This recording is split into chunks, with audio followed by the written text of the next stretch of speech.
তোমাদের সকলকে শুভ সকাল। এবং আজকে আমাদের এই ক্লাসে আমরা নতুন একটা চ্যাপ্টার শুরু করছি, ট্রান্সপোর্ট লেয়ার। কম্পিউটার নেটওয়ার্কিং এর যতগুলি ওপেন রিসার্চ প্রবলেম আছে, চ্যালেঞ্জিং ইস্যুজ আছে ইন দ্য ইন্টারনেট, তার মধ্যে ট্রান্সপোর্ট লেয়ারের প্রোটোকল সমূহ অন্যতম। এবং ট্রান্সপোর্ট লেয়ারের ফাংশনালিটিস সম্পর্কে খুব ভালো ধারণা থাকলে ইন্টারনেটের সমস্ত অ্যাপ্লিকেশন গুলি কিভাবে রিলায়েবল সার্ভিস কাস্টমারদেরকে প্রোভাইড করছে সেই সম্পর্কে ইন ডিটেইলস সম্যক ধারণা পাওয়া যাবে। এবং অ্যাজ এ কম্পিউটার সায়েন্টিস্ট তোমরা জানো যে এখনকার অ্যাপ্লিকেশন সমূহ, ইন্টারনেট অ্যাপ্লিকেশন সমূহ এইটা ক্লায়েন্ট সার্ভার বেসড, এবং সেখানে huge number of users from different corners of the world এই সার্ভিস সমূহ আসলে অ্যাক্সেস করে। তো যখনই এই diverse user group from different places এটা অ্যাক্সেস করবে, তখন সেটা রিলায়েবিলিটি, সার্ভিস কোয়ালিটি যেন ডিগ্রেডেড না হয়, সেজন্য নেটওয়ার্কের যে সমস্ত ফাংশনালিটিস আছে তার মধ্যে ট্রান্সপোর্ট লেয়ারের ফাংশনালিটিস অন্যতম। তো আজকে আমরা সেটির অবতারণা করব, এবং এইখানে ট্রান্সপোর্ট লেয়ারের কি কি সার্ভিস আছে সেইগুলি আমরা শিখব। এরপরে মাল্টিপ্লেক্সিং, ডিমাল্টিপ্লেক্সিং কেন আমাদের ট্রান্সপোর্ট লেয়ারের প্রয়োজন সেগুলি সম্পর্কে বিস্তারিত আলোচনা করব। ট্রান্সপোর্ট লেয়ারে দুইটা মেজর প্রোটোকল আছে, একটা হলো ইউডিপি আর একটা হলো TCP. UDP stands for User Datagram Protocol, TCP stands for Transmission Control Protocol.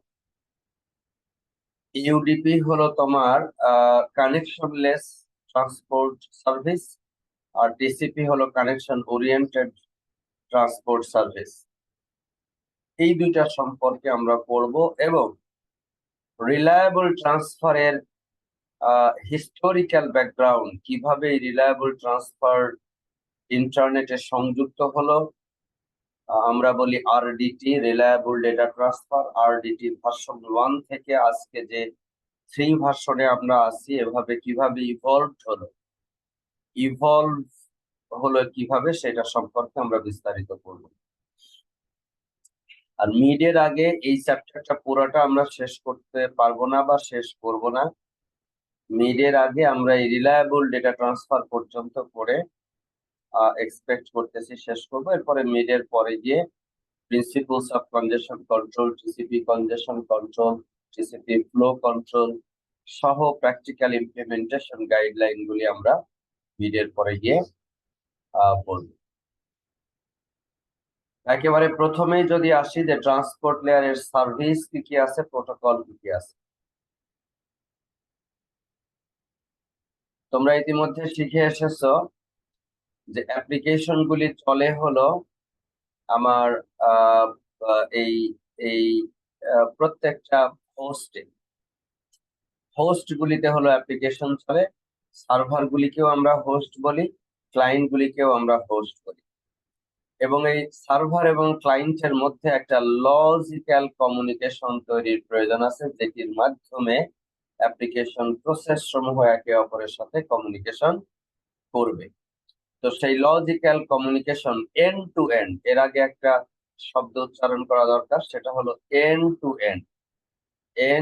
And logical communication establish করার দায়িত্ব, এবং সেইটা আর কোয়ালিটি মেনটেন করা, সেইটা ইনিশিয়েট করা, টার্মিনেট করা, এই সমস্ত কর্মকাণ্ডের কাজ হলো এন্ড টু এন্ড। তো আমি আশা করছি যে এই end to end transport layer service সমূহ এখানে প্রোভাইডেড হবে।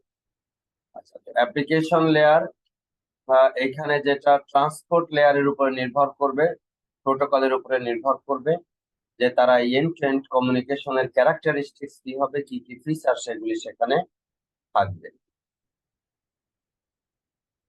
তোমরা ইতিমধ্যে জেনেছো যে ইন্টারমিডিয়ারি যেগুলি রাউটার আছে, ব্যাকবোন আছে, সেখানে কিন্তু অ্যাপ্লিকেশন লেয়ার নাই, ট্রান্সপোর্ট লেয়ার নাই, সেখানে শুধু তিনটা লেয়ার রাউটার গুলিতে। একটা হলো ফিজিক্যাল লেয়ার, একটা হলো ডেটা লিঙ্ক লেয়ার, আর একটা হলো কি নেটওয়ার্ক লেয়ার। এই তিনটা লেয়ারের মধ্যে কিন্তু সেইখানে সীমাবদ্ধ থাকবে। এবং ট্রান্সপোর্ট লেয়ার প্রোটোকল গুলি প্রথমেই যে কাজটা করে সেটা হলো অ্যাপ্লিকেশন লেয়ার থেকে আসা ডেটাকে টুকরো টুকরো করে কতগুলি অ্যাপ্লিকেশন মেসেজ থেকে সেগমেন্টে ট্রান্সফার করে। আমরা ইউডিপি সেগমেন্ট বলবো অথবা টিসিপি সেগমেন্ট বলবো। দ্যাট মিনস অ্যাপ্লিকেশন লেয়ারে যখন আসে তখন সেটাকে আমরা মেসেজ বলছি, অ্যাপ্লিকেশন মেসেজ। সেইটা এসে যখন ট্রান্সপোর্ট লেয়ারে আসছে, ট্রান্সপোর্ট লেয়ারের লজিক্যাল কানেকশন ইস্টাবলিশমেন্ট এবং সেই সম্পর্কিত বিভিন্ন হেডার যখন একটা অ্যাপ্লিকেশন মেসেজ পার্টের সাথে যুক্ত করা হচ্ছে, তখন সেটাকে আমরা বলবো হলো সেগমেন্ট। ইউডিপি প্রোটোকল হলে ইউডিপি সেগমেন্ট বলবো, টিসিপি প্রোটোকল হলে টিসিপি সেগমেন্ট বলবো। এবং এই সেগমেন্ট গুলি আমরা সেন্ডার মেশিন থেকে রিসিভার মেশিনের কাছে পাঠিয়ে দিব, বিভিন্ন রাউটার বা ইত্যাদি পার হয়ে গিয়ে সে তখন সেখানে সংযুক্ত হবে।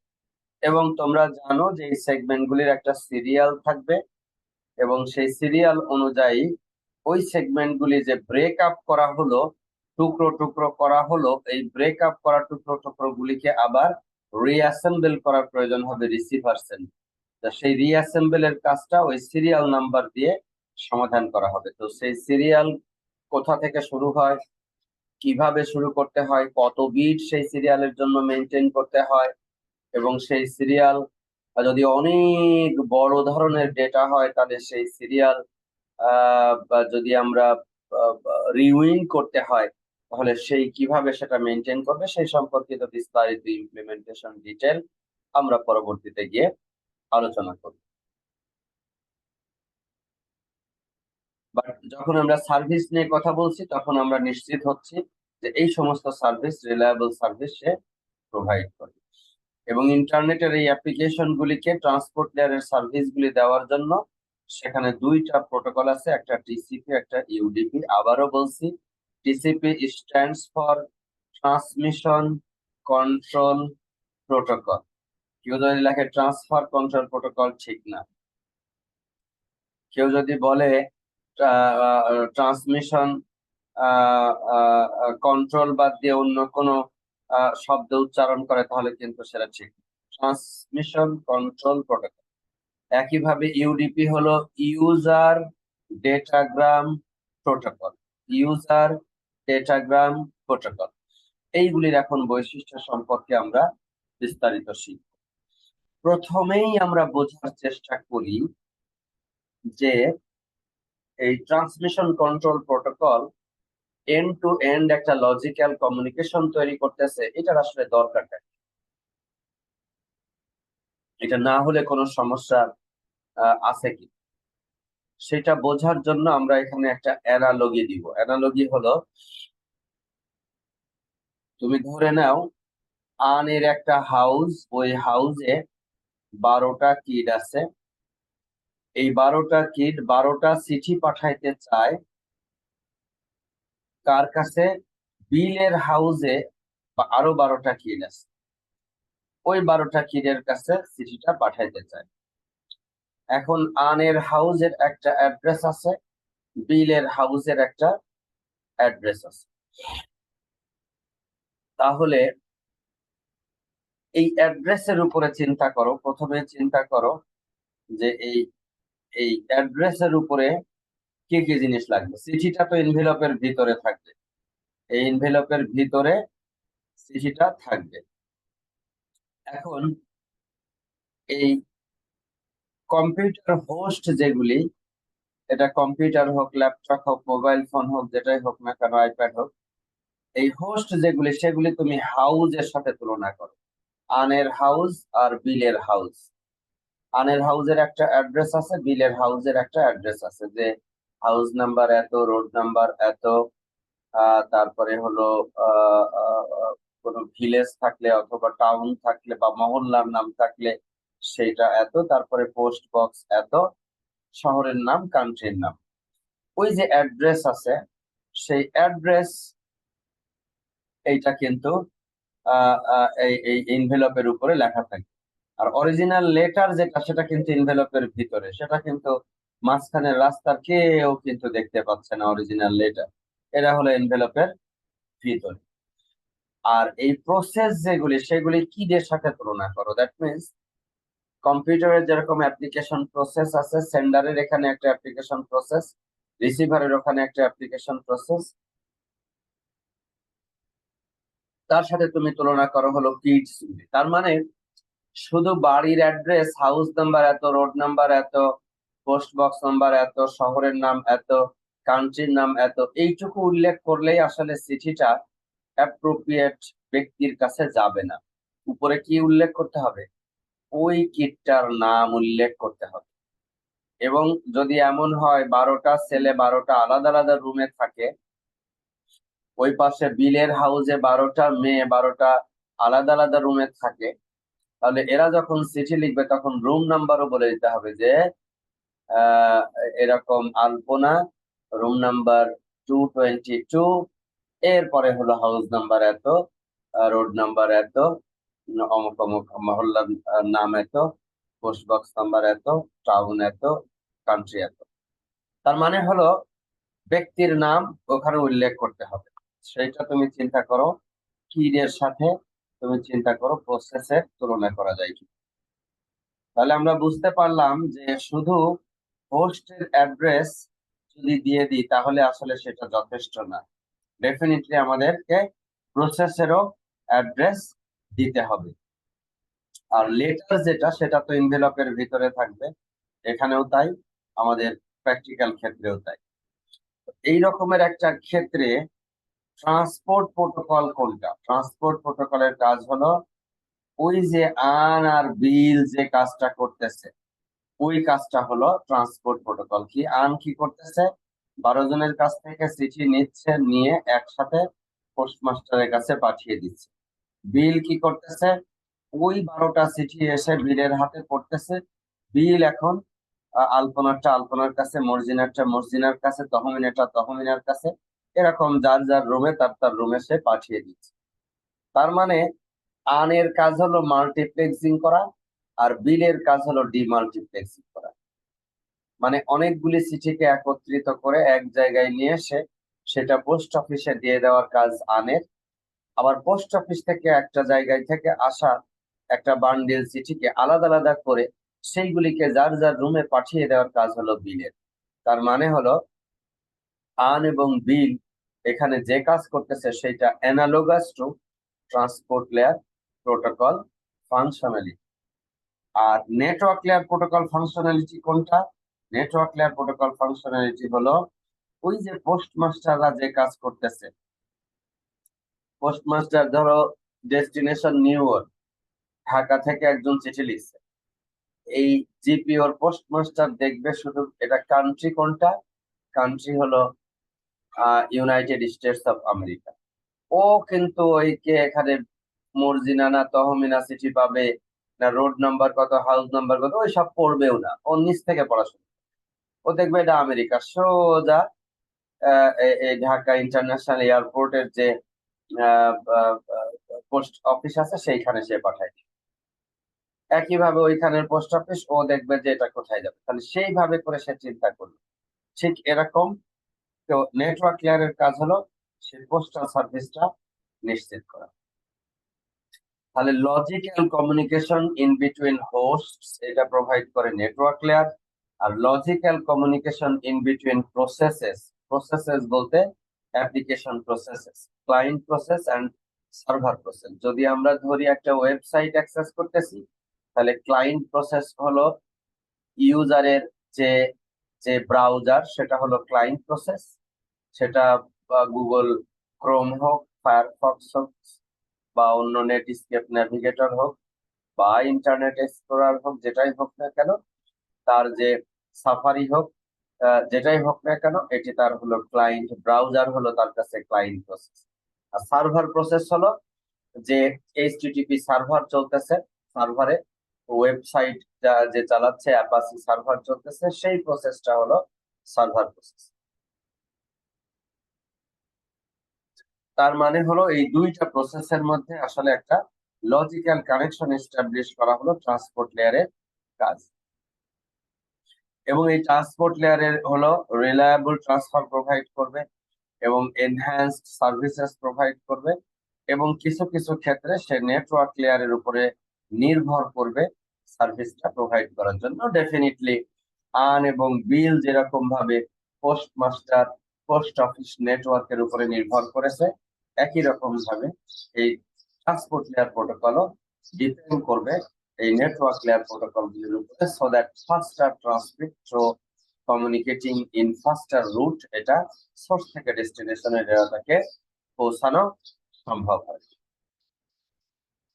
আমরা আবারও যদি একটু বোঝার চেষ্টা করি, তাহলে দেখো যে অ্যাপ্লিকেশনকে কি করতে হবে। অ্যাপ্লিকেশন মেসেজ, এই মেসেজ অ্যাপ্লিকেশন লেয়ার থেকে টুকরো টুকরো হয়ে যখন ফার্স্ট লেয়ারে আসলো, তার সাথে একটা হেডার যুক্ত। তার মানে হলো এই হেডার সহ এই অংশটাকে তখন আমরা বলছি কি ইউডিপি সেগমেন্ট অথবা টিসিপি সেগমেন্ট। এই সেগমেন্টটা তখন আমরা পাঠাই কোথায়? এই সেগমেন্টটা পাঠাবো হলো আমরা আইপি লেয়ারে। আইপি হলো ইন্টারনেট প্রোটোকল, যেটা বহুল ব্যবহৃত নেটওয়ার্ক লেয়ার প্রোটোকল। এবং সেইখানের হেডার আসার পরে লিঙ্ক লেয়ার, ফিজিক্যাল লেয়ারে হেডার ঢুকবে, এইটা এসে ইন্টারনেটের এরকম জাল, এরকম এইটা ট্রাভেল করে তারপরে এটা চলে আসবে হলো রিসিভার মেশিন। রিসিভার মেশিনে এসে উল্টা কাজটা হবে, এই হেডার গুলিকে সব এখান থেকে সরিয়ে ফেলা হবে এবং এই ট্রান্সপোর্ট লেয়ারের যে হেডার আছে সেখান থেকে এটাকে অ্যাপ্লিকেশন লেয়ারে কনভার্ট করা হবে। এইখানে একটা দরজার মতো একটা জায়গা দেখতে পাচ্ছ, এইখানে একটা দরজার মতো জায়গা দেখতে পাচ্ছ। খেয়াল করে দেখো, একটা মেশিনে অনেকগুলি প্রসেস চলতে পারে। একই সাথে তুমি একটা ওয়েবসাইট ব্রাউজ করো, একই সাথে তুমি আরেকটা ওয়েবসাইট থেকে হয়তো বা গান শোনো, তুমি একই সাথে হয়তো বা একটা হলো তোমার বিশ্ববিদ্যালয়ের ওয়েবসাইট, আর একটা হলো তোমার এই এই এই ক্রুজ অ্যান্ড ব্রসের বইয়ের যে ওয়েবসাইট আছে সেখানে ঢুকতেছো। আবার আর একটা দিয়ে তুমি কোনো হয়তো বা ইউটিউবে ঢুকতেছো কোনো একটা ভিডিও কন্টেন্ট দেখার জন্য, যে কিভাবে এই এই ট্রান্সপোর্ট লেয়ার ফাংশনটা কাজ করে। তার মানে হলো তুমি একই সাথে সাইমালটেনিয়াসলি অনেকগুলি অ্যাপ্লিকেশন তুমি চালাচ্ছ। এখন প্রশ্ন হলো, এই ট্রান্সপোর্ট লেয়ারের কাছে কোনো মেসেজ যদি অন্য কারো কাছ থেকে আসে, তাহলে সে এই অনেকগুলি প্রসেসের মধ্যে কার কাছে প্রোভাইড করবে? এই যে প্রোভাইড কার কাছে করবে, সেটির জন্য একটা অ্যাড্রেসিং মেকানিজম লাগে, আমরা বলি প্রসেস আইডি। তোমরা নিশ্চয় জানো, প্রত্যেকটা কম্পিউটারে আমরা যে প্রোগ্রাম লিখি, ওই প্রোগ্রামকে যখনই আমরা রান করি, মানে প্রোগ্রাম যখন রানিং স্টেটে থাকে, তখন সেটাকে বলে হলো প্রসেস। আর প্রত্যেকটা প্রসেসের একটা করে কি আছে? আইডি আছে। এবং প্রত্যেকটা প্রসেস কোনো না কোনো পোর্টে রান করে, PORT, পোর্ট, পোর্ট আইডি। প্রত্যেকটা প্রসেস কোনো না কোনো পোর্টে রান করে, স্পেসিফিক পোর্টে রান করে। আমরা যখন অ্যাপ্লিকেশন লেয়ার প্রোটোকল পড়ছিলাম তখন দেখছিলাম SMTP কাজ করে কত নাম্বার পোর্টে? 25-এ। HTTP কাজ করে কত নাম্বার পোর্টে? 80-তে। তারপরে FTP কাজ করে কত নাম্বার পোর্টে? 21 এর জন্য ডেটা ট্রান্সফার কন্ট্রোল হলো 20। এরকম ফিক্সড কতগুলি পোর্ট নাম্বার আছে বিভিন্ন হাইলি ইউজড অ্যাপ্লিকেশন প্রোটোকল গুলির। তাহলে এইভাবে সেই যে প্রোটোকল সমূহ সেখানে কাজ করছে, তাদের একটা আলাদা আলাদা কি আছে, ওই SMTP অ্যাপ্লিকেশন তার পোর্ট নাম্বার আছে, এইচটিটিপি অ্যাপ্লিকেশন তার পোর্ট নাম্বার আছে, এন্ড সো অন। এছাড়াও এরকম 0 থেকে শুরু করে 1023 এই 1024টা পোর্ট, এটা হলো সিস্টেম দ্বারা রিজার্ভ। আমরা কোনো অ্যাপ্লিকেশন লিখলে এর মধ্যে কোনো পোর্ট ব্যবহার করতে পারবো না, বাট এর বাইরের কোনো পোর্ট, ফর এক্সাম্পল 2000 ব্যবহার করব, সেটা আমরা করতে পারবো। আমি অনেক লম্বা সময় এই পোর্ট নাম্বারটা ব্যবহার করতাম। আমি যে ডিপার্টমেন্টে ঢাকা বিশ্ববিদ্যালয়ে লেখাপড়া করেছি সেটার জন্মসাল হলো এইটা। তো এই এই এই পোর্ট নাম্বারটা আমি ব্যবহার করতাম 1992। এরকম ভাবে বিভিন্ন অ্যাপ্লিকেশন পোর্ট নাম্বার তুমি তোমার চয়েস মতো, কিন্তু 0 থেকে 1023 এর বাইরের একটা পোর্ট নাম্বার তুমি ব্যবহার করতে পারবে। তাহলে এই পোর্ট নাম্বার দিয়ে আসলে আইডেন্টিফাইড হবে যে অ্যাপ্লিকেশন লেয়ারটা কোনটা, কোন অ্যাপ্লিকেশনের কাছে আসলে আমরা ডেটা ট্রান্সফার করছি। তাহলে অ্যাপ্লিকেশন ট্রান্সফার থেকে এখান থেকে যখন পাঠাবে তখনও ওই স্পেসিফিক পোর্ট নাম্বার এবং এই পার্টিকুলার হোস্টের অ্যাড্রেস দিয়ে দিতে হবে। আবার এখানে যখন রিসিভ করছে তখনও ওই পার্টিকুলার অ্যাপ্লিকেশনের কাছে ডেটাটা ট্রান্সফার করতে হবে। তো সেটি এর ম্যানেজমেন্ট এভাবে পোর্ট আইডি দিয়ে করা হয়ে থাকে। এইখানে যে কাজটা সেটাকে মাল্টিপ্লেক্সিং এর কাজ বলছি, এইখানে যে কাজটা সেটাকে আমরা বলতেছি হলো ডিমাল্টিপ্লেক্সিং এর কাজ।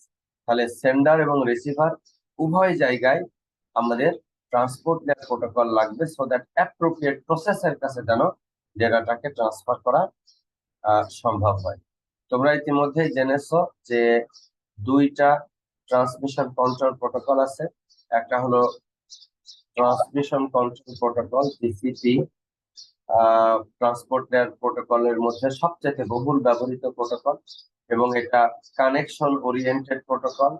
কানেকশন সেট আপ করে তারপরে ডেটা ট্রান্সফার করে, এবং এর মধ্যে ফ্লো কন্ট্রোল মেকানিজম আছে, এর মধ্যে কনজেশন কন্ট্রোল মেকানিজম আছে, এর মধ্যে রিলায়েবিলিটি বা ইন অর্ডার ডেটা ডেলিভারির মেকানিজম এর মধ্যে রয়ে গেছে। সেই বিষয়গুলি সম্পর্কে আমরা হলো বিস্তারিত জানবো। এবং এরপরে যে প্রোটোকলটা আছে সেটি হলো ইউডিপি, ইউজার ডেটাগ্রাম প্রোটোকল। এইটা কিন্তু আনরিলায়েবল এবং এটা কোনো ইন অর্ডার ডেটা ডেলিভারি সুনিশ্চিত করে না, এবং বেস্ট এফোর্ট সার্ভিস অফ আইপির উপরে কমপ্লিটলি নির্ভর করে। অনেকটা আমরা অনেক সময় এটাকে বেয়ার প্রোটোকল বা উলঙ্গ প্রোটোকল বলে থাকি, কিন্তু তারপরেও ইউজার ডেটাগ্রাম প্রোটোকলের যথেষ্ট যথেষ্ট ব্যবহার রয়ে গেছে, এবং এটি highly important for the management of information transferring from one machine to another machine in the internet. তো সেটি কেন প্রয়োজন, কিভাবে প্রয়োজন, সেটি খুবই গুরুত্বপূর্ণ একটা প্রশ্ন, এবং কিছুক্ষণের মধ্যে সেটিও আমরা অ্যান্সার করব। এবং মজার বিষয় হলো end to end delay guarantee এই দুইটা প্রোটোকলের কেউই দেয় না, এবং ব্যান্ডউইথ গ্যারান্টি এই দুইটা প্রোটোকলের কেউই দেয় না। এই দুইটা কাজ কিন্তু সোলেলি হলো আইপি লেয়ারের। এই দুইটা কাজ কোন লেয়ারে? আইপি লেয়ারের। ইন্টারনেট প্রোটোকল লেয়ারের কাজ হলো আইপি। তাও সব ধরনের নেটওয়ার্ক লেয়ারের কাজ আর কি, তাও সব ধরনের প্রোটোকল এই এই এই ডিলে গ্যারান্টি প্রোভাইড করে না। নেটওয়ার্ক লেয়ারেরও কিছু কিছু প্রোটোকল ব্যবহার করে, বাকিগুলি আইপির বেস্ট এফোর্ট সার্ভিসের উপরে আসলে নির্ভর করে। তো এখন পর্যন্ত আমরা যা আলোচনা করলাম সেই পর্যন্ত কারো কোনো প্রশ্ন আছে কিনা, কোনো কোনো জিজ্ঞাসা আছে কিনা? স্যার আমার একটা কোশ্চেন আছে। বলো। স্যার এই যে আমরা প্রোটোকল গুলো দেখলাম যে টিসিপি ইউডিপি, এই প্রোটোকল গুলো কি স্যার ফিক্স নাকি কিছু সময় পর পর স্যার চেঞ্জ হচ্ছে? এই প্রোটোকল গুলি ফিক্সড, এগুলি আমরা পরিবর্তন করতে পারবো না। এইগুলি হলো যারা ইন্টারনেট স্ট্যান্ডার্ড তৈরি করে, ইন্টারনেট প্রোটোকল সমূহের স্ট্যান্ডার্ড তৈরি করে, তারা আসলে এগুলি ঠিক করে দিয়েছেন। হ্যাঁ, ইন্টারনেট কমিউনিটির একটা ফোরাম আছে, সেখানে ইন্ডাস্ট্রি পার্সনস আছে, টপ টায়ার ইন্ডাস্ট্রি এক্সপার্টস আছে, সেখানে টপ টায়ার একাডেমিক এক্সপার্ট আছে, সেখানে টপ টায়ার রিসার্চ অর্গানাইজেশনের সায়েন্টিস্টরা আছেন।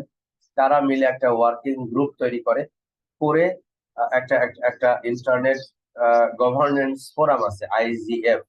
ইন্টারনেট গভর্নেন্স ফোরামের মধ্যে IETF, internet engineering task force, IETF, internet engineering task force, সেইখান থেকে বিভিন্ন স্পেশাল ইন্টারেস্ট গ্রুপ তৈরি করা হয় এবং তারা সময় সময় বসে এগুলির সুবিধা অসুবিধা বিচার বিশ্লেষণ করে, এক্সপেরিমেন্টেশন অ্যানালাইসিস করে, এরপরে এগুলি গ্লোবাল অ্যাকসেপ্টেবল ডকুমেন্ট হিসাবে পাবলিশ করে। সেই নীতিমালা অনুযায়ী যারা নেটওয়ার্ক কার্ড তৈরি করতেছে, যারা অপারেটিং সিস্টেম তৈরি করতেছে, যারা রাউটার তৈরি করতেছে, যারা সুইচ তৈরি করতেছে, তারা ওই সমস্ত সব রুলস রেগুলেশনস গুলি এই এই এই এই হার্ডওয়্যার ডিভাইস গুলির মধ্যে, রমের মধ্যে লিখে দিচ্ছে, সো দ্যাট এটা একটা রাউটার হিসাবে কাজ করতে পারে। কারণ কি, সবাই একই ধরনের ভাষায় কথা বলতে পারতে হবে, না হলে আমার দেশের রাউটার গুলি আমি এক প্রোটোকল দিয়ে চালাইলাম, আমেরিকার রাউটার এক প্রোটোকল দিয়ে চালাইলো, তাহলে আমেরিকার কোনো মেশিনের সাথে আমার দেশের মেশিন কিন্তু কমিউনিকেট করতে পারবে না।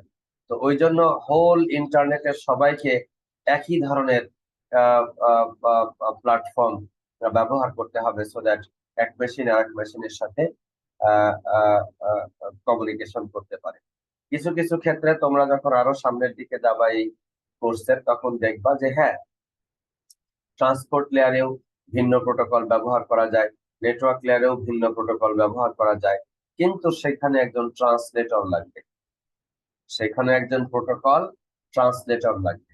সেই ট্রান্সলেটর কিভাবে কাজ করে এবং ওই দুই ধরনের ভাষায় যারা কথা বলছেন তাদের মধ্যে ইন্টার অপারেবিলিটি নিশ্চিত করে কিভাবে, সেই বিষয়সমূহ কিন্তু বিস্তারিত সেখানে তথ্যগুলি দেওয়া আছে। সেগুলি সম্পর্কেও তোমরা সেখান থেকে জানতে পারবে। এখন দেখো, আমি যেটা বলছি সেটি হলো মাল্টিপ্লেক্সিং এন্ড ডিমাল্টিপ্লেক্সিং। মাল্টিপ্লেক্সিং হলো, তুমি দেখেছো যে ক্লায়েন্ট মেশিন থেকে, এরকম অসংখ্য ক্লায়েন্ট মেশিন থেকে যদি কোনো সার্ভারের সাথে কমিউনিকেট করে, এরকম একটার সাথে যদি কমিউনিকেট করে তাহলে এরকম দিবে। এখন দেখো, এপাশে ক্লায়েন্ট 1, এপাশে ক্লায়েন্ট 2, এই দুইটা ক্লায়েন্ট থেকে এই ট্রান্সপোর্ট লেয়ারে যদি ডেটা আসে, তাহলে কোন ক্লায়েন্টের কমিউনিকেশন কোন ক্লায়েন্ট করতেছে, কিভাবে কার সাথে করতেছে, সেটার জন্য নিশ্চয়ই আলাদা আলাদা অ্যাড্রেস লাগবে।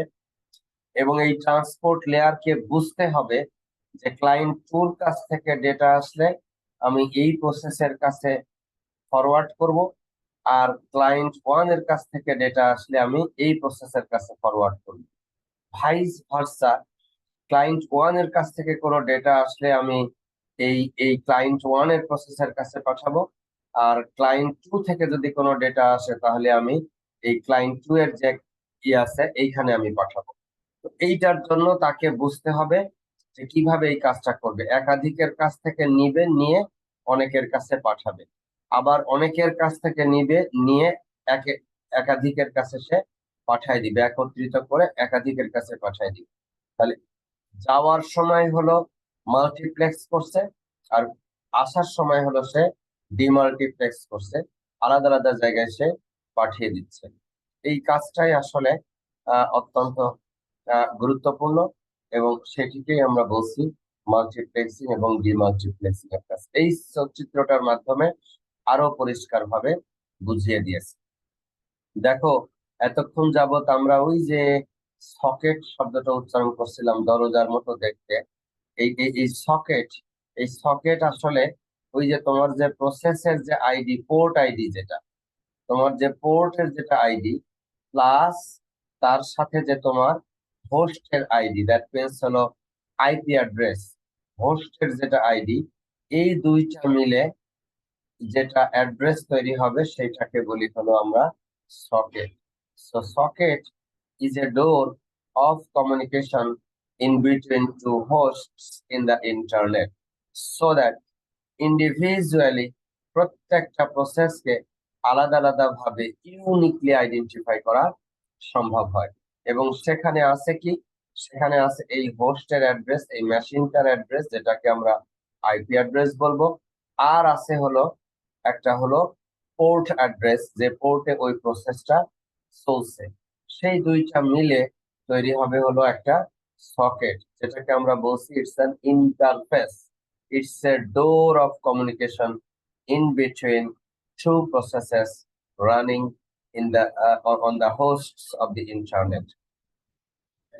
সেইভাবে করে তারা কমিউনিকেট করবে। এবং দেখো এই এই এই প্রসেস থেকে এই প্রসেসের কমিউনিকেশন আছে, কিন্তু via transport layer, network layer, link layer, physical layer, and definitely a large internet. And definitely a large internet is also what there. So they are communicating with each other and handle data from two different hosts running in the internet. এইখানে আসলো, আসার পরে ভাগ করে দিচ্ছে আলাদা আলাদা জায়গায়, এইটাকে আমরা বলছি ডিমাল্টিপ্লেক্স। আর যখন এখান থেকে পাঠাবে আলাদা আলাদা করে আসলো, এই দুইটাকে একত্রিত করে সামনে পাঠানো, এইটাকে আমরা বলছি হলো মাল্টিপ্লেক্স। মাল্টিপল সকেট থেকে আসা ডেটা ট্রান্সপোর্ট লেয়ারে একই সাথে পরপর সে হ্যান্ডেল করবে, আর ওই পাশে গিয়ে কি করবে, ডিমাল্টিপ্লেক্সিং করবে রিসিভার সাইডে। এবং এই মাল্টিপ্লেক্সিং এবং demultiplexing service of the transport layer is very much important to understand the inner meaning of the activities that are going on over there. তো এই জন্য আমাদের আসলে মাল্টিপ্লেক্সিং অ্যাকশন সমূহ জানতে হবে। তাহলে হোস্টের আইপি ডেটাগ্রাম, সেখানে আইপি অ্যাড্রেস লাগবে, আইপি অ্যাড্রেস সোর্সেরও আইপি অ্যাড্রেস লাগবে, ডেস্টিনেশনেরও আইপি অ্যাড্রেস লাগবে। এবং ডেফিনেটলি সেখানে ট্রান্সপোর্ট লেয়ার সেগমেন্টের জন্য ট্রান্সপোর্ট লেয়ারের একটা পোর্ট নাম্বার লাগবে। এই আইপি অ্যাড্রেস আর পোর্ট নাম্বার মিলে যে সিঙ্গেল ইউনিকলি আইডেন্টিফায়াবল অ্যাড্রেস তৈরি হবে, সেটাকে আমরা বলবো হলো সকেট, সেটাকে আমরা বলবো হলো সকেট। এবং ডেফিনেটলি ইউডিপি অথবা টিসিপি যেটাই সেগমেন্ট হোক না কেন, সেখানে তোমার সোর্সেরও পোর্ট নাম্বার বলে দিতে হবে, ডেস্টিনেশনেরও পোর্ট নাম্বার বলে দিতে হবে। এখানে বেশ কিছু ফিল্ড থাকবে, আমরা যখন টিসিপি এবং ইউডিপি ইন্ডিভিজুয়ালি আমরা পড়বো তখন দেখবো যে প্রতিটা জিনিস আলাদা আলাদা ভাবে, প্রত্যেকটা এরকম হেডারের একটা মিনিং আছে, বিভিন্ন ফিল্ড সেখানে ব্যবহার করা হচ্ছে, তাদের প্রত্যেকের মিনিং আছে। সিনট্যাক্স আর সিমান্টিক্স এই শব্দ দুইটা তোমাদের সাথে আমি একটু পরিচয় করাই দিই। সিনট্যাক্স হলো গ্রামার, সিনট্যাক্স হলো গ্রামার, ওরিয়েন্টেশন কিভাবে। সিনট্যাক্স হলো দেখো source port number, destination port number, প্রথমে এইটা থাকবে তারপরে এইটা থাকবে, এবং এর সাইজ হবে 16 বিট, এর সাইজ হবে 16 বিট, এটা হলো সিনট্যাক্স। আর সিমান্টিক্স হলো, এই শব্দটাও মনে রাখবা, সিমান্টিক্স হলো সিমান্টিক্স সিমান্টিক্স হলো মিনিং, অর্থ, অর্থ কি, ইন্টারপ্রিটেশন কি, ব্যাখ্যা কি, বলতে কি বোঝায়। দ্যাট মিনস এই সোর্স পোর্ট বলতে আমরা কি বোঝাচ্ছি, ডেস্টিনেশন পোর্ট বলতে আমরা কি বোঝাচ্ছি, পেলোড বলতে আমরা কি বোঝাচ্ছি, ওইটা হলো সিমান্টিক্স। তো সিমান্টিক্সও লাগবে, সিনট্যাক্সও লাগবে। So syntax and semantics of different protocol formats will be in detail explored in the later classes. এবং this is fundamentally important for understanding the dynamics of the internet that is governing the whole communication in the system. And definitely we do have a strong will to understand the operational processes of the different internet applications. খুব ছোট্ট দেখো একটা code segment এখানে দিয়ে দিয়েছে, ডেটাগ্রাম socket মাই socket 1। ডেটাগ্রাম socket একটা class, ওই ক্লাসের একটা অবজেক্ট তৈরি করলো মাই সকেট 1। তোমরা অবজেক্ট ওরিয়েন্টেড প্রোগ্রামিং পড়েছে ইজ ইকুয়াল টু, দেখো নিউ ডেটাগ্রাম সকেট ব্র্যাকেটের মধ্যে কি দিয়ে দিচ্ছে, এটা পোর্ট নাম্বার, এটা হলো কি নাম্বার, পোর্ট নাম্বার। তার মানে এই পার্টিকুলার পোর্ট নাম্বারে একটা নতুন সকেট তৈরি হবে, মাই সকেট 1। সার্ভার যদি সকেট তৈরি করে তাহলে তার আইপি অ্যাড্রেস যদি জানা থাকে, অটোমেটিক্যালি তার আইপি অ্যাড্রেসের সাথে এই পোর্ট নাম্বার যুক্ত হয়ে একটা সকেট অটোমেটিক্যালি তৈরি হয়ে যাবে।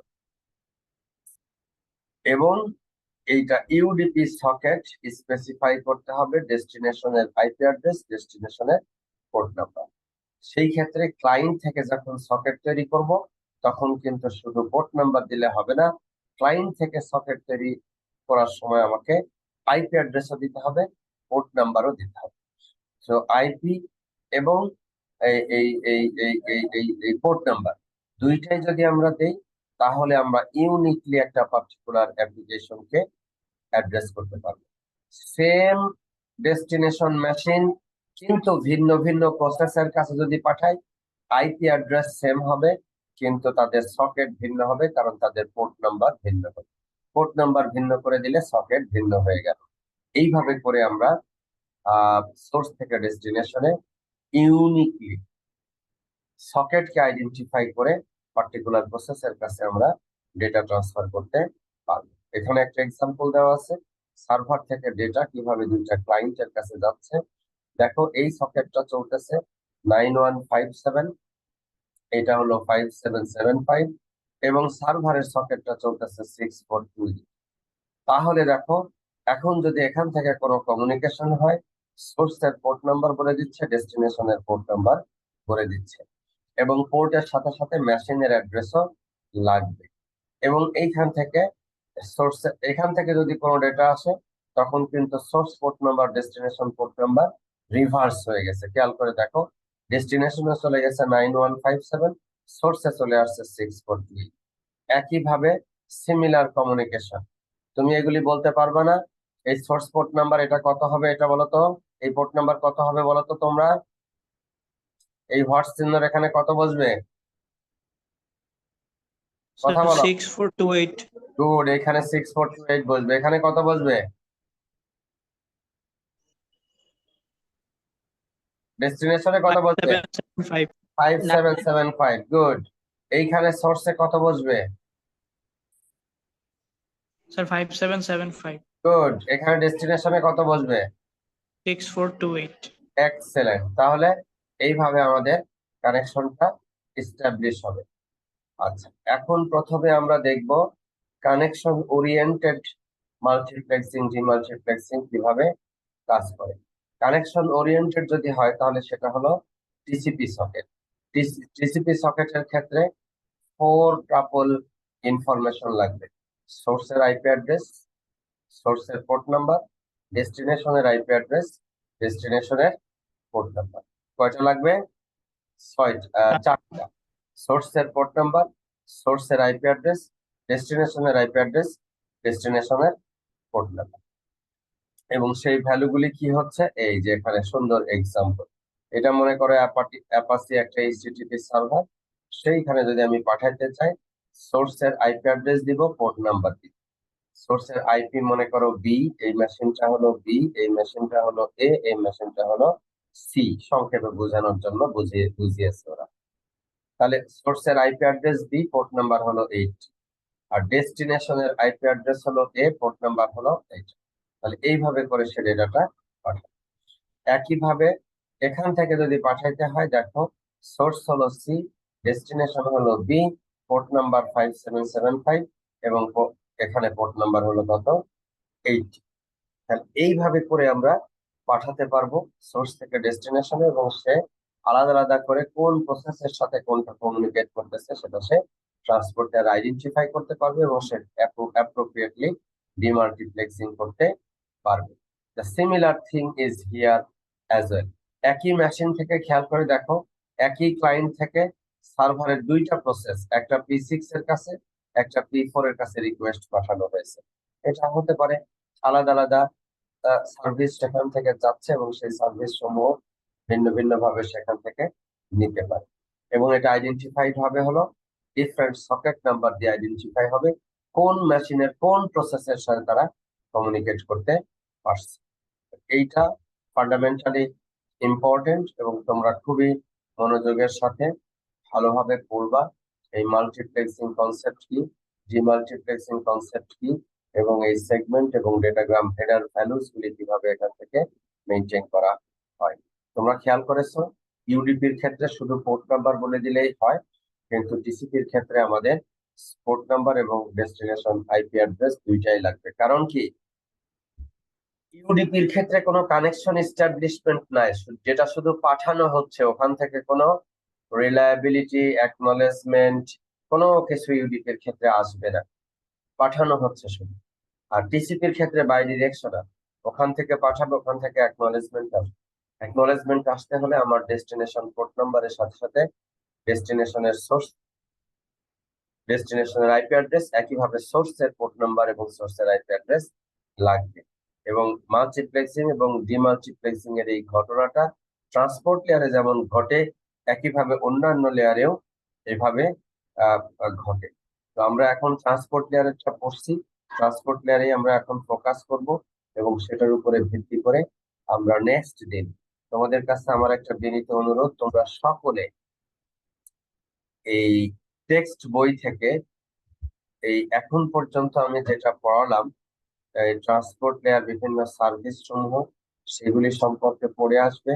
মাল্টিপ্লেক্সিং ডিমাল্টিপ্লেক্সিংটা খুব ভালোভাবে ওখান থেকে রিডিং করবে এবং আগামী ক্লাসটা যেন ভালোভাবে বুঝতে পারো, এই জন্য এই দুইটা টপিক একটু রিডিং দিয়ে আসবে।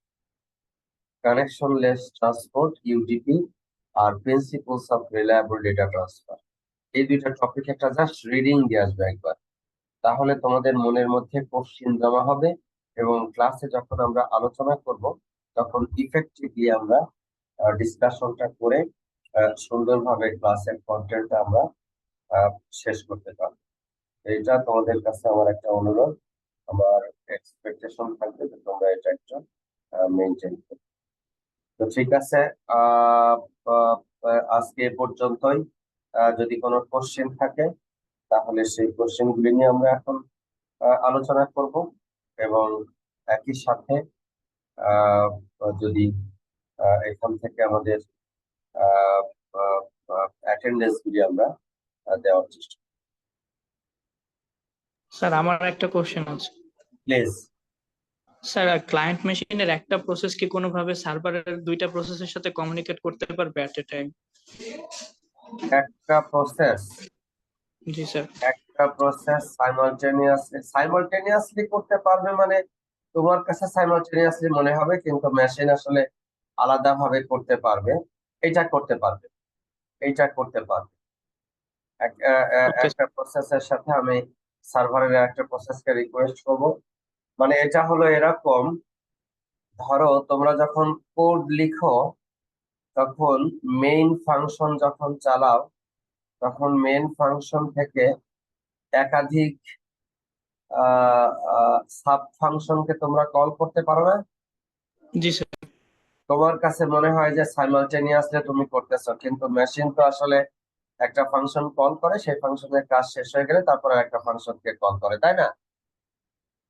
জি স্যার। ঠিক ওরকম এই একটা প্রসেস মানে হলো একটা রানিং প্রোগ্রাম। একটা প্রসেস আসলে কিছুই না, এটা একটা রানিং প্রোগ্রাম এবং এটা অনেকগুলি প্রোগ্রামের সমষ্টি হতে পারে। এবং ডেফিনেটলি এই অ্যাপ্লিকেশন প্রসেস যে বা যারা ব্যবহার করতেছে তাদের ব্যবহারের উপরে ভিত্তি করে বিভিন্ন ধরনের অ্যাপ্লিকেশন প্রসেসের সাথে, এমনকি একই মেশিনের মাল্টিপল প্রসেসের সাথেও কমিউনিকেট করতে পারে, ভিন্ন ভিন্ন মেশিনের মাল্টিপল প্রসেসের সাথেও সে কমিউনিকেট করতে পারবে। সেই কাজটা করে আবার এখানে চলে আসবে। এখানে খেয়াল করে দেখো, আমরা ধরো এটিএম বুথের সামনে যখন দাঁড়াই, কার্ডটা ইনসার্ট করলাম, কার্ডটা ইনসার্ট করার সাথে সাথে সে আমাকে কি চায়, পিন নাম্বার দাও। তার মানে আমি আসলে কি করেছি, এটিএম বুথের এই এটিএম মেশিনে যে সফটওয়্যারটা ইনস্টল করা আছে সেটা ক্লায়েন্ট সফটওয়্যার হিসাবে, অ্যাপ্লিকেশন হিসাবে ব্যবহৃত হচ্ছে, হয়ে আমি কার্ডটা ইনসার্ট করার সাথে সাথে একটা রিকোয়েস্ট অটোমেটিক্যালি সার্ভারে চলে গেছে। ওই সার্ভার প্রসেসটা সে কি করতেছে, রিসিভ করতেছে। এরকম আমি যে বুথে গিয়েছি সেখানে যদি 5টা এটিএম মেশিন থাকে, 5টা এটিএম মেশিনের সামনে যদি আমরা 5 জন দাঁড়াই, তাহলে 5 জনের কাছ থেকেই কিন্তু 5টা রিকোয়েস্ট ওই সার্ভারে কিন্তু চলে গেল। তার মানে সার্ভার যেরকম অসংখ্য রিকোয়েস্ট সাইমালটেনিয়াসলি রিসিভ করতে পারবে, আবার আমি ধরো ওর কাছে যে অ্যাপ্লিকেশন গুলি আছে তার মধ্যে একটা হলো আমার কাছ থেকে পাসওয়ার্ড নিচ্ছে, নিয়ে পাসওয়ার্ডটা ভেরিফাই করতেছে, ভেরিফাই করার পরে আমার কাছ থেকে এখন চয়েস নিচ্ছে যে তুমি কি টাকা উইথড্র করতে চাও, নাকি টাকা তুমি জমা দিতে চাও, নাকি তুমি তোমার ব্যালেন্স জানতে চাও, নাকি তুমি তোমার সিস্টেমের পাসওয়ার্ড টাসওয়ার্ড, এরকম অনেকগুলি অপশন আছে। খেয়াল করে দেখো, যে অপশন আমি চুজ করতেছি তার উপরে ভিত্তি করে সার্ভারের আলাদা প্রসেস কিন্তু কন্ট্যাক্টেড হচ্ছে। খেয়াল করেছো, সার্ভারে জি কিন্তু স্যার। অনেকগুলি সার্ভিস একই প্রসেসের মাধ্যমে দেওয়া হচ্ছে না, আলাদা আলাদা বিভিন্ন প্রসেসের মাধ্যমে আসলে এটা দেওয়া হচ্ছে। তো এইটা 1 মিনিট, হ্যাঁ আমি অলরেডি কথা বলেছি, হ্যাঁ কথা বলেছি। হুম। তো এইটা এইটা হলো তোমার যেটা হবে সেটা হলো আহ, এই এই এই প্রসেসের মাধ্যমে তোমার তোমার অনেকগুলি প্রসেসের সাথে সাইমালটেনিয়াসলি কমিউনিকেট করতে পারবা। এটা অনেকটা একদম সুন্দর একটা এক্সাম্পল মাথায় চলে আসছে। সেটা হলো একটা ফাংশন থেকে যেরকম অনেকগুলি ফাংশনকে তুমি কল করতে পারো, আবার সেই ফাংশন থেকে যে ফাংশন তুমি কল করেছো সেই ফাংশন আবার আরেকটা ফাংশনকে কল করতে পারে, সেই ফাংশন আবার আরেক ফাংশনকে কল করতে পারে। এইখানেও ওরকম টিসিপি কানেকশন আমরা যেটা তৈরি করি, ইউডিপি কানেকশন তৈরি করি, এইগুলি হলো প্রয়োজনের স্বার্থে বিভিন্ন ধরনের ফাংশন হতে পারে। যেরকম ধরো আমরা যখন কোনো জায়গায় সাবমিট করি, ফর্ম টর্ম বিভিন্ন কিছু সাবমিট করি, সেইখানে যদি আমাদের ন্যাশনাল আইডি দিতে হয়, তাহলে ধরো কোভিড-19 একটা কোভিড অ্যাপ্লিকেশন তৈরি করেছে, সুরক্ষা অ্যাপ্লিকেশন তৈরি করেছে। ওইখানে যখন আমরা আমাদের এনআইডি দেই, দিয়ে যখন আমরা এই নেক্সট বাটন বা বাটন চাপি, তখন কিন্তু ওই স্বাস্থ্য মন্ত্রণালয়ের সুরক্ষা অ্যাপ যেটা, সেইখানে কিন্তু ওই ডেটাবেসটা আমার আইডিটা সঠিক নাকি সঠিক না, ওই ডেটাবেস কিন্তু স্বাস্থ্য মন্ত্রণালয়ে নাই, ওইটা আছে নির্বাচন কমিশনের এখতিয়ারভুক্ত এনআইডি ডেটাবেস। তখন ওই স্বাস্থ্য মন্ত্রণালয়ের সুরক্ষা অ্যাপের যে অ্যাপ্লিকেশন, ও হলো আমি এটা দেওয়ার সাথে সাথে ওখান থেকে হুক করে হলো এই নির্বাচন কমিশনের ডেটাবেস, যেখানে ন্যাশনাল আইডি ডেটাবেস আছে, হুক করে ওখান থেকে কনফার্মেশন নিয়ে আসে যে এটা সঠিক আছে। তোমরা অ্যাপ্লিকেশন প্রোগ্রামিং ইন্টারফেস পড়েছো, এপিআই, এই যে এখন যে বিষয়গুলি আমরা আলোচনা করছি, এটা হলো কাইন্ড অফ এপিআই। আমরা যদি অ্যাক্সেস দেই কোনো ক্লায়েন্টকে, তখন সেই ক্লায়েন্ট একটা সুনির্দিষ্ট ফরম্যাটে আমাদের কাছে রিকোয়েস্ট করতে পারবে, এবং সেই রিকোয়েস্টের এগেইনস্টে আমরা শুধু রেজাল্টটা শুধু তাকে প্রোভাইড করে দিতে পারবো। সো দ্যাট সুরক্ষা অ্যাপ্লিকেশনের মাস্টার প্ল্যানার, সুরক্ষা অ্যাপ্লিকেশনের কাজকর্ম, সুরক্ষা অ্যাপ্লিকেশনের ডেভেলপাররা কোড সেন্স করার ক্ষমতা রাখে।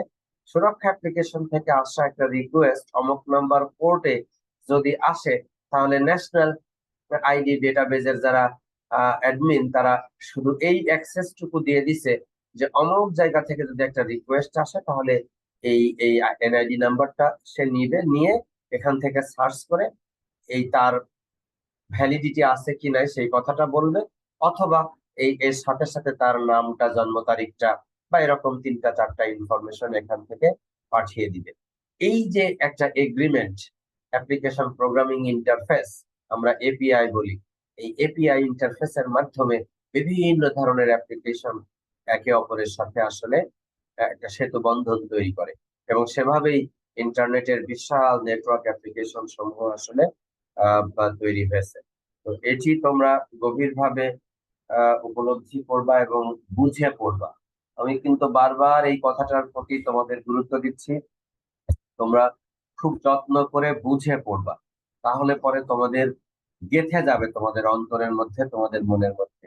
এবং কম্পিউটার নেটওয়ার্কিং এই কোর্সটা এমন, এটা যদি ভালোভাবে বুঝতে পারো, জানতে পারো, শিখতে পারো, তোমার সফটওয়্যার ইঞ্জিনিয়ারিং এ কাজ করো, সফটওয়্যার ডেভেলপমেন্টে কাজ করো, ডেটাবেস ডেভেলপমেন্টে কাজ করো, অ্যাপ্লিকেশন প্রোগ্রাম ডেভেলপ করার কাজ করো, এমনকি মোবাইল অ্যাপ্লিকেশন ডেভেলপমেন্টের কাজ করো, বা তুমি ওয়েবসাইট ডেভেলপমেন্টের কাজ করো, সকল জায়গায় কিন্তু তোমার এই ফান্ডামেন্টাল কনসেপ্ট এবং এগুলি কিন্তু তোমার কাজে লাগবে।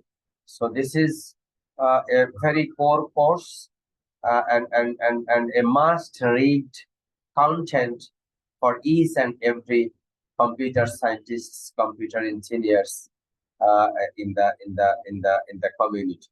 তো সেটা তোমাদের দরকার, এবং তোমরা সবসময় আমার ধারণা যথেষ্ট পরিমাণ সজাগ আছো, এবং তবে তোমাদের যে প্রস্তুতি সেটা তোমরা নিবা। আমি এখন চলে যাচ্ছি হলো ক্লাস অ্যাটেন্ডেন্সে। তার আগে আমি ইয়েটা বন্ধ করি, আজকে আমাদের রেকর্ডিংটা বন্ধ করি।